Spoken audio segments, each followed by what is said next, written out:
Part 3 ডাকাতকালী মায়ের মন্দির থেকে আমরা রওনা দিয়ে দিলাম বাবা বিশ্বনাথের মন্দির। ওয়েলকাম মাই বন্দনা ব্লগ চ্যানেলে সবাইকে স্বাগত। তো বাবা বিশ্বনাথের মন্দির যেতে প্রায় আমাদের লেগেছে 3.5 ঘন্টার ওপর, মানে 4 ঘন্টার কাছাকাছি। তো এত জোরে জোরে হাঁটতে হাঁটতে এসেছি, তার জন্য রাস্তার মধ্যে আর কোনোভাবে ক্যামেরা করার কোনো সুযোগ পাইনি, কারণ সবাই মিলে মানে আস্তে আস্তে সবাই তো এত জোরে হাঁটা দিয়েছে, তার জন্য যে ফোনটা বের করে একটু মানে ভিডিও করব সে রকম সুযোগ হয়ে ওঠেনি। ফাইনালি দেখুন একেবারে বাবা বিশ্বনাথের মন্দির চলে এসেছি। ওই যে দূরে বাবা বিশ্বনাথ বসে আছে দেখা যাচ্ছে। তো আমি একটু ঘুরিয়ে ফিরিয়ে আপনাদের দেখিয়ে দিলাম এই মন্দিরের পরিবেশটা যতটা দেখাতে পেরেছি। তো দেখুন আমি যেহেতু 4টে ভাঁড়ে জল নিয়েছিলাম, আর ওইখানে একটা মানে তোমার ডাকাতকালীর মন্দিরে একটা ভাঁড় ওখানে ঢেলে দিয়ে এসেছি, আর আমার কাছে 3টে থেকেছে ভাঁড় ভর্তি জল। তো আমি দুটো একটা জায়গাতে মানে স্টে করব আমরা, ওইখানে খুব সুন্দরভাবে রাখার বন্দোবস্ত করেছে। তো আর দুটো ভাঁড় আমি ওখানে আর আমার কিছু জিনিসপত্র রেখে, তো এক হাতে আমি ক্যামেরা করেছি আর এক হাতে আমি এই যে জলটা দিয়ে দিলাম, দিয়ে বা মানে এখানে দিয়ে তারপর ধূপ জ্বালিয়ে প্রণামটা সেরে নিয়েছি। এরপর দেখুন আরও ছোট্ট ছোট্ট দুটো আছে, তো ছোট ছোট দুটো ঠাকুরের মাথায় আমি এখানে জল দেবো, দিয়ে সেই একই রকমভাবে ধূপ জ্বালিয়ে প্রণাম সেরে আমি সিঁড়ি বেয়ে বাবা বিশ্বনাথের দর্শন যাব। তো দেখুন আমি এইভাবে দিয়ে দিলাম, দিয়ে এই যে সিঁড়ি দেখুন, তো সিঁড়ি বেয়ে আমি উঠে যাচ্ছি। আমি এক হাতে ক্যামেরা ধরেছি আর এক হাতে কিন্তু আমার জলের ভাঁড় ধরা আছে। আর আমরা যেহেতু মানে প্রথম সোমবার বাদ দিয়ে মানে মঙ্গলবার দিন আমরা রওনা দিয়েছিলাম, তার জন্য ভিড়টা তেমনভাবে নেই, ভিড় আছে তো তেমনভাবে ভিড় নেই, রাস্তাতে একেবারে ফাঁকা। তো তার জন্য আমরা ছুটতে ছুটতে ছুটতে ছুটতে চলে এসেছি। তো দেখুন এই যে আমি উঠে গেছি ওপরে, এই যে দেখুন বাবা বিশ্বনাথ বসে আছে একেবারে কত সুন্দরভাবে। তো আমি সেই আবারও একই রকমভাবে এক হাতে মানে ক্যামেরা ধরেছি আর এক হাতে জল দিয়ে দিচ্ছি, আর এখানে এই যে বাবা বসে আছেন, বাবার পায়ে জল দেব, দুটো জায়গাতে জল দিয়ে সেই একইভাবে ধূপ জ্বালিয়ে প্রণাম সেরে দিচ্ছি।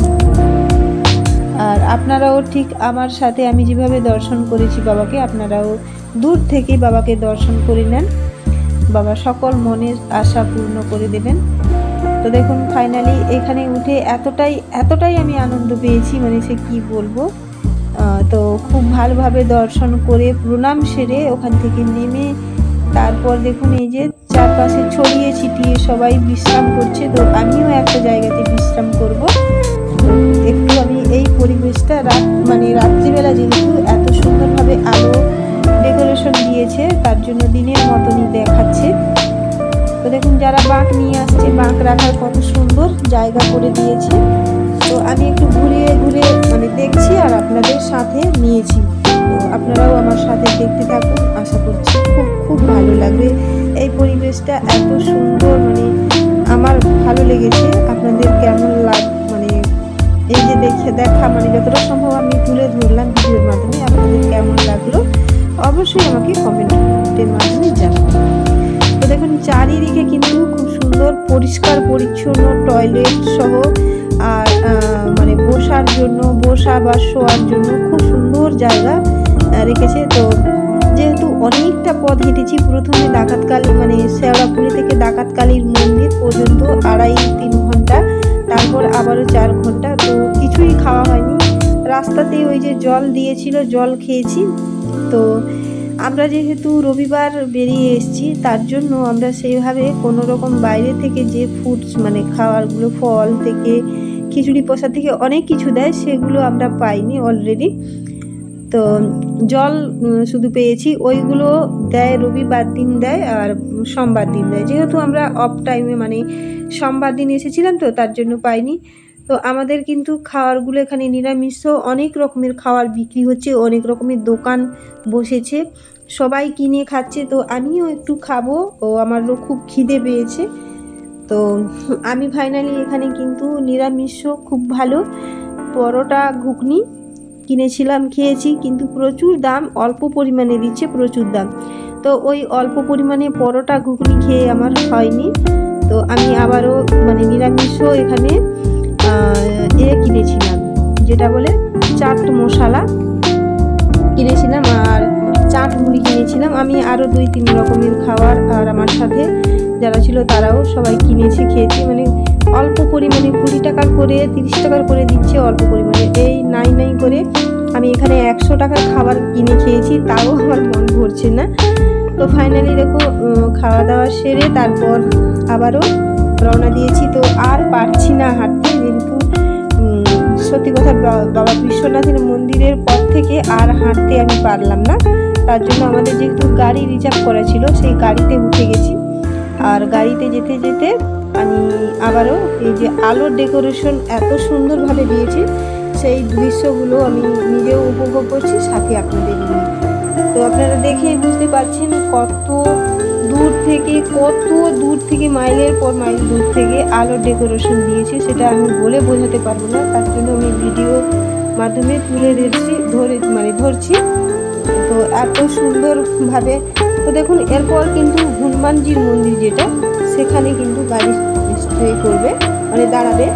কিন্তু আমরা যারা গাড়িতে আছি আমরা কেউই ওই হনুমানজির মন্দিরে যাব না। তার জন্য হনুমানজির মন্দিরে দাঁড়ালো না, একেবারে বাবা লোকনাথের মন্দির পর্যন্ত আমাদের নিয়ে চলে যাচ্ছে। আর বাবা লোকনাথের মন্দির থেকে তোমার বাবা তারকনাথের মন্দির আর বেশি দূর না, একেবারে সামনে। তো যাই হোক, গাড়িতে বসে যেতে যেতে এইভাবে ক্যামেরাটা করেছি। দেখুন কত লোক মানে ছাড়া বললাম না যে ভিড়টা কম, আমরা যে সময় গিয়েছি ছাড়া হাঁটা দিয়ে আসছে, আপনারা দেখেই বুঝতে পারছেন। কিন্তু একদম ফাঁকা, মানে লোক নেই বলতে গেলে। আর একটা অদ্ভুত জিনিস, অন্যদিন কত মেঘ হয়, বৃষ্টি হয়, আমরা এই দিন এসেছি কিন্তু খুব মেঘ, সকালবেলা খুব বৃষ্টি, বাড়ি থেকে যখন বেরোই খুব বৃষ্টি, তারপর রাস্তাতেও বৃষ্টি হয়েছে। কিন্তু আমরা যখন গাড়ি থেকে নামলাম রোদ ঝলমলে, তো একটু মেঘলা মেঘলা ছিল, কিন্তু বৃষ্টি নেই, কিছুই নেই। এত সুন্দর ওয়েদার, মানে সে কি বলবো। এটা হচ্ছে আমাদের বাবার কাছ থেকে একটা বিরাট পাওয়া, যে ওই দিন কোনো বৃষ্টি হয়নি, ওয়েদারটা এত ভালো ছিল। আর সব থেকে বড় কথা হলো, প্রথমে 3 ঘন্টার কাছাকাছি হাঁটা দিয়েছি শেওড়াফুলি থেকে ডাকাতকালীর মন্দির, তারপর তোমার ডাকাতকালীর মন্দির থেকে বাবা বিশ্বনাথের মন্দির পর্যন্ত, মানে প্রায় 4 ঘন্টা পর্যন্ত হাঁটা দিয়েছি। তো যাই হোক, এই এতটা যে হাঁটা দিয়েছি আমি কিন্তু পুরোটাই খালি পায়ে, মানে পায়ে এই যে দেখুন, এই যে এনারা যে পরেছি মানে মোজার মতন, যাই হোক আমি ওই নামটা ভুলে গিয়েছি, ওইগুলো আমি কিছুই নিইনি। আর আমার পায়েও কিন্তু সেভাবে কোনো রকম সমস্যা হয়নি। তো যেহেতু আমার একটু কোমরের সমস্যা আছে, তার জন্য আমি মানে হাঁটলেও হাঁটতে পারতাম, আর যেটুকু বাকি ছিল, কিন্তু ভয়ে যদি কোমরে কিছু প্রবলেম হয়, তার জন্য আমি গাড়িতে উঠে গিয়েছি। আর আমাদের গাড়িতে অনেকেই আছে, বয়স্ক মানে মহিলারা আছে, বয়স্ক দাদা আছে, আর ছোট্ট বাচ্চারা এসছে, তারাও গাড়িতে উঠেছে। তো যাই হোক, আমি মানে একটু টেনশনের মধ্যে আমি গাড়িতে উঠেছি। গাড়িতে না উঠলেও হেঁটে যাওয়াটাও বিরাট একটা আনন্দের ব্যাপার ছিল। যাই হোক, আমি এই আলোর ডেকোরেশন দেখাতে পুরো ভিডিওটা শেষ করতে চলেছি। তো আজকের ভিডিওটি যদি কোথাও কোনো অংশ আপনাদের ভালো লেগে থাকে, লাইক, কমেন্ট, শেয়ার, এবং শেয়ারের পাশে থাকা হাইপ চিহ্নটিতে একটা হাইপ করে দেবেন। আপনাদের দেওয়া একটা লাইক, একটা শেয়ার আমার কাছে অনেক গুরুত্বপূর্ণ, তাই কেউ লাইক, শেয়ার এবং হাইপ দিতে ভুলবেন না।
পর্যন্ত। আজকের পর্বে ভিডিওটি আপনাদের কেমন লাগলো সুন্দর কমেন্টের মাধ্যমে আপনাদের সুন্দর মন্তব্য জানিয়ে দেবেন। আপনাদের সুন্দর সুন্দর কমেন্ট আমার ভিডিও বানানোর উৎসাহ 2 গুণ বাড়িয়ে দেয়।